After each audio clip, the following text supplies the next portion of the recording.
Hello everyone, कैसे हैं आप लोग। होप अच्छे ही होंगे। और अगर नहीं भी अच्छे हैं तो आपको खुद ही मेहनत करनी होगी for the betterment of your self. तो आज मैं आया हूँ अभी हाल ही में। आपने देखा होगा कि 70th बीपीएससी का रिज़ल्ट आया है और मैंने भी इंटरव्यू दिया था। तो आज मैं अपना रिज़ल्ट डिस्कस करने के लिए आया हूँ। काफ़ी टाइम हो गया रिज़ल्ट को आए हुए। इनफैक्ट 2-3 हफ्ते बीत गए हैं। तो मैं अब इसलिए आया हूँ क्योंकि मैं इंतज़ार कर रहा था कि मार्कशीट आ जाए, तो फिर मैं लेकर के आऊँगा कि मार्कशीट भी एक बार डिस्कस करूँगा। बट क्योंकि मार्कशीट में डिले हो रहा है तो मुझे लगा कि एक बार रिज़ल्ट आप लोग के साथ शेयर करते हैं। ठीक है, तो क्या रहा रिज़ल्ट मेरा। तो पहली बात तो ये कि जो भी लोग सेलेक्ट हुए हैं, वेरी कॉन्ग्रेचुलेशन टू देम। मैं भी सेलेक्ट हुआ हूँ। मुझे DYSP का सर्विस अलॉट हुआ है, बिहार पुलिस सर्विस।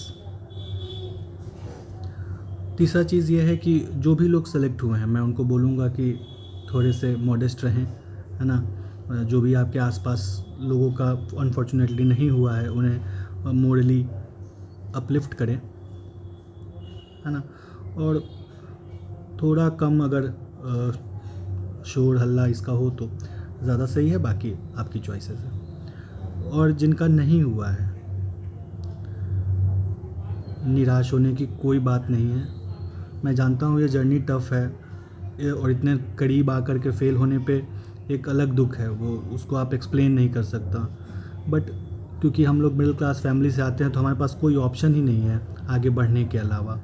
और दूसरी चीज़ ये भी है कि आप में और जो लोग सेलेक्ट हुए हैं उनमें बस इतना ही अंतर है कि they are lucky than you.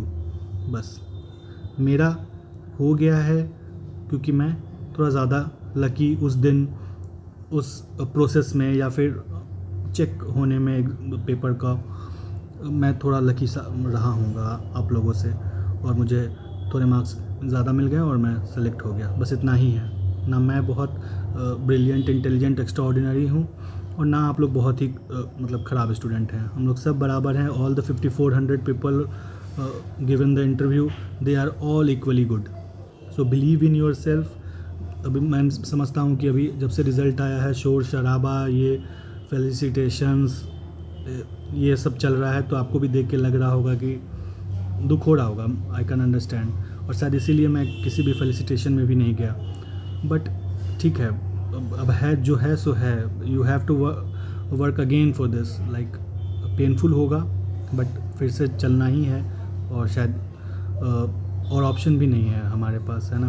हमें करना ही होगा। सो आई विल हाईली रिकमेंड कि आप फिर से शुरू आपने कर भी दिया होगा, और बट नहीं भी किया है तो यू आर टॉप 5400 कैंडिडेट्स। और आप बचे हुए टाइम में भी 72nd के लिए बढ़िया से प्रिपेयर करके दे सकते हैं। और आप लोगों में से बहुत लोगों ने 71st भी अच्छे से दिया होगा, बट क्योंकि अभी आपको रिज़ल्ट नहीं पता है तो आप 72nd देंगे ही। So give it a shot, give it your best shot in the 72nd and all the best for the 72nd। अब अपनी बात कर लेता हूँ मैं 2020 दिसंबर में मैंने मतलब मेरा डिग्री आया था। मैंने इंजीनियरिंग क्लियर किया था, सॉरी पास हुआ था मैं। और फिर इंजीनियरिंग के बाद मैंने छोटी मोटी 1-2 कंपनियों में फिर मैंने 1-2 कंपनीज़ में थोड़ी बहुत जॉब की कुछ महीनों तक। फिर मैं लगभग 1 साल के आसपास तक पूरा फोकस्ड में अपना शिफ्ट किया मैंने अपनी बहन की शादी को लेके। देन मैंने 2023 का यूपीएससी फुल फ्लेज्ड बढ़िया से प्रिपेयर करके दिया था। बट अनफॉर्चुनेटली मुझे जीएस में 81 मार्क्स थे और सीसैट में 65.87 था, और मैं सीसैट नहीं क्लियर करने के वजह से मैं फेल हो गया। अगेन मैं स्टार्ट किया मैंने 2024 का अटैम्प्ट के लिए फॉर द यूपीएससी। और मैंने अच्छा प्रिपरेशन चल रहा था। बट एक दिन आता है, अ डार्क डे, 26 Feb 2024, और उस दिन मेरी मदर एक्सीडेंट से मिट करती है।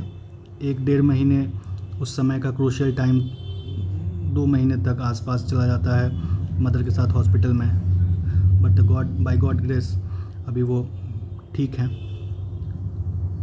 सो मुझे उतना दुख नहीं है और टाइम लैप्स का, बट या that's the story.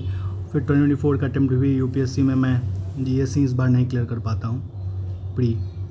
Pressure build हो रहा था, तो मैंने 2024 में सुना कि काफ़ी सीट्स आ रही हैं बीपीएससी में, चांसेस ज़्यादा हैं, प्रोबेबिलिटी ज़्यादा है, सो आई हैव गिवन बीपीएससी। और फॉर्चुनेटली मैं मार्जिन से ही प्रीलिम्स क्लियर हुआ था, बट क्योंकि यूपीएससी में मैंने आंसर राइटिंग काफ़ी की हुई थी तो मेंस में मुझे उसका हेल्प मिला और कम टाइम में मैं मेंस को प्रिपेयर कर पाया। मैंने मेंस दिया और उस बीच में मैंने सीजीएल भी दिया था, एंड अभी 2025 वाला जिसमें मुझे 320 के आसपास मार्क्स मिल रहे थे, बट मैं उसमें कंप्यूटर फेल हो गया था। I only got 7 marks. सो फिर उसका इंटरव्यू आया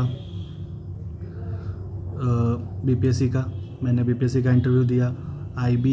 ACIO का भी इस बीच मैंने इंटरव्यू दिया और लकीली मैं दोनों में सेलेक्टेड हो गया। अभी जो इसका 3 जून को रिज़ल्ट आया था एंड 20 जून को इसका, और मैं दोनों में सेलेक्ट हुआ, सब बाय गॉड ग्रेस। सो ये अभी तक की मेरी अब्रॉड जर्नी थी। आगे मैं बिल्कुल यूपीएससी मुझे देना है, एज भी है जनरल से, अटेम्प्ट भी अभी जनरल से बची हुई है 3 इसलिए क्योंकि एक मैंने शुरू में ही सिर्फ ट्राई करने के लिए एक अटेम्प्ट दे दिया हुआ था, तो मैंने वो शायद बताना मैं पीछे भूल गया था। 3 अटेम्प्ट बचा है, 4-5 साल, अब 5 साल अभी एज का बचा हुआ है, तो मन तो है ट्राई करने का, बट क्योंकि DYSP की ट्रेनिंग भी थोड़ी टफ होती है, टाइम कम मिलेगा, तो मैं कोशिश करूँगा कि 2028 या 2029 या 27 किसी भी मतलब एक 2 अटेम्प्ट मैं कम से कम अच्छे से प्रिपेयर होके दूँ। लेट्स सी कैसे आगे जाता है। सो अभी तक ये ब्रॉड जर्नी थी। ऑल जितने भी लोग सेलेक्ट हुए हैं सबको ऑल द बेस्ट, है ना। सब ने अपने लाइफ में कहीं ना कहीं बहुत मेहनत, बहुत स्ट्रगल, बहुत अलग वैरायटी के बैकग्राउंड्स होते हैं, नंबर ऑफ़ वेज होता है एग्ज़ाम क्लियर करने को। Everyone has done there part. Now enjoy their success, but be modest towards them who luckily got out of the list, and जो लोग का नहीं भी हुआ है वो लोग भी प्लीज़ डोंट बी डिमोटिवेटेड। अपने आप को मोटिवेट कीजिए, याद कीजिए मदर फादर को एंड मूव फॉरवर्ड, है ना। बहुत ज़रूरी है आपका उस लिस्ट में आना, और बजरंगबली चाहेंगे आप नेक्स्ट टाइम बिल्कुल आप नदी के इस पार होंगे। Thank you, all the best, जय हिंद।